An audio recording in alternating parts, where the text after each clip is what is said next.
Voices in the water tower. They looked at me as if I'd grown a second head that fateful day in the kitchen when I first brought up my research. My family's laughter echoed in my ears, the kind of laughter that feels like it's seeping into your very bones, filling you with an irrational urge to shrink away. Haunted water? My sister scoffed, her eyes bright with mockery. Really? Next, you'll say toilets are portals to hell? I was the disgrace of the Blackman family, the black sheep who dared to chase phantoms while they pursued respectable lives. I lost my job as a water inspector for ignoring a report about strange noises coming from a remote town's water tower. I should have listened. The contamination scare that followed left the entire community in chaos, while I became a pariah, branded careless and insane. I should have stood my ground, but I was terrified, my world shaken. So I spiraled into the darkness of my obsession. Years later, I returned home, but it was no longer a retreat, it was a reckoning. I had become a renowned expert in paranormal hydroanalysis, a title most would shudder to utter. People didn't just think I was insane anymore. They feared what I represented.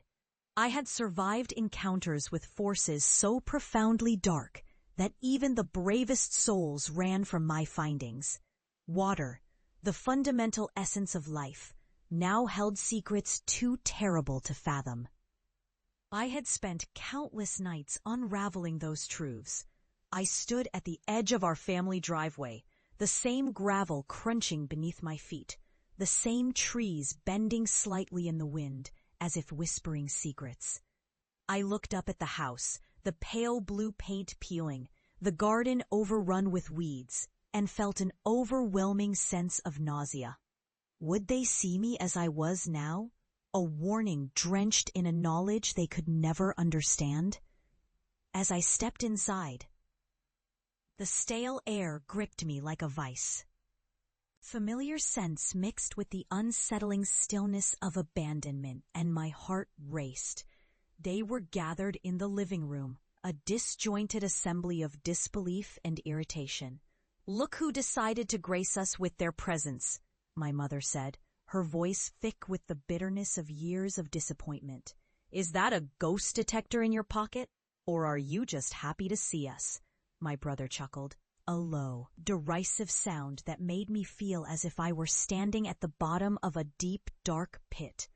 I exhaled slowly, the weight of their disdain heavy in the air.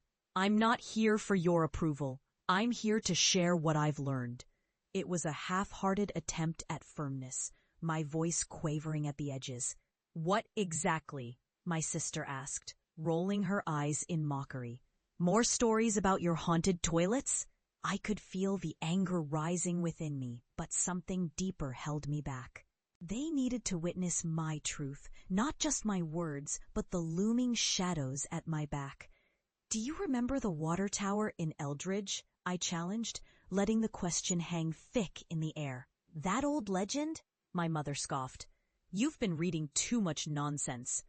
I drew a breath, a shiver creeping down my spine as I recalled the events that had haunted me since my investigations began. Voices in the water, messages in the ripples. "I have evidence," I said. Drawing something from my bag, a small vial filled with murky liquid, one I'd painstakingly collected during an investigation. "Evidence?" my brother repeated, skepticism dripping from his tone. "What, you think you're some sort of scientist?" I uncorked the vial, the aroma thick and pungent, like something long buried. "This water holds the echoes of its past," I said, my voice trembling with urgency. "If you let it in, if you drink from it," they laughed, but it was a nervous kind of laughter, the kind where you can tell they're not quite certain how to react. But they wouldn't mock me for long. As I held the vial aloft, something happened. It began to bubble and froth, the liquid boiling violently without heat.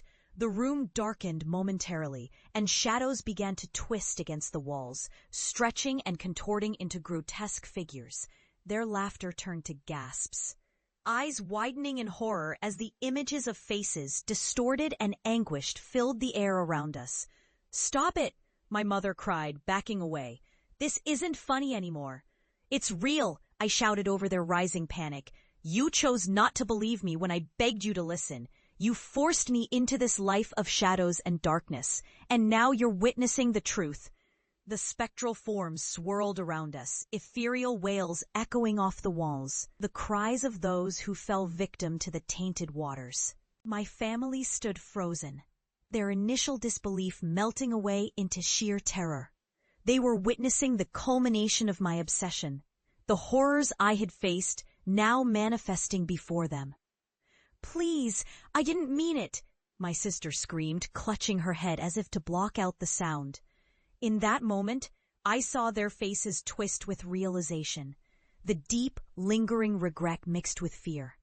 They had scorned me for pursuing my interests, for delving into the darkness they dared not acknowledge. And then, just as suddenly as they had appeared, the specters retreated into the vial, leaving behind silence so dense it weighed heavily on our hearts.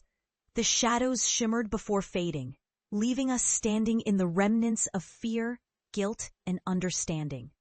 I let out a breath I hadn't realized I was holding, the darkness still echoing in the corners of my mind, but now accompanied by a dawning sense of vindication.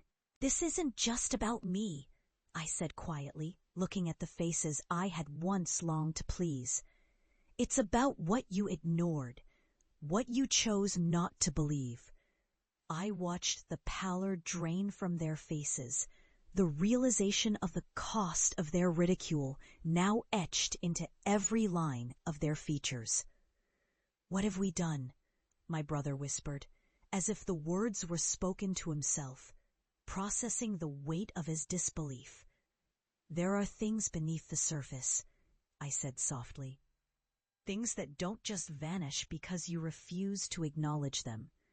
As I left, I felt an eerie sort of peace, the shadows of my obsessive pursuit swirling with me like an embrace. They were haunted now, echoing my own past, aware of the cost of mockery and disbelief.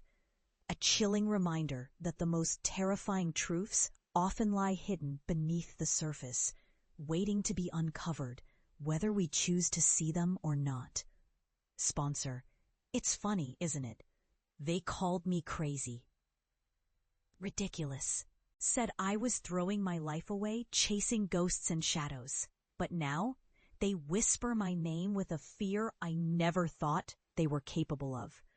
My work, mapping cursed territories and investigating folklore-based anomalies, is no longer a family joke. It's a chilling reality. Ready to fuel your nightmares? It all started with the Blackwood Manor, a place they scoffed at.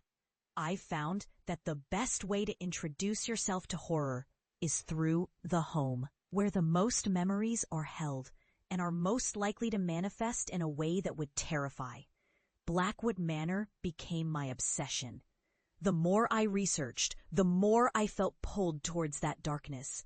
Years I spent, driven by something I couldn't name until it led me back home, but not before my life's work of documenting it. Now, I don't know about you, but all this talk of horror reminds me that a great education can start from a young age with the help of the online world. Check out Novakid Global Arabic, a school that focuses on online English education for children aged 4 to 12 that offers lessons with native English speakers. Their laughter died the night I showed them what I'd unearthed, a ritual site hidden beneath the Blackwood property. I began experiencing it too, the feeling of being watched, the subtle changes in atmosphere. The old house groaned. The temperature dropped so low my own blood felt like ice. And then the air crackled with unseen energy. My sister screamed first, pointing at the shadows that danced on the walls. My father, who never backed down, blanched, his bluster replaced by a silence that was more terrifying than any roar.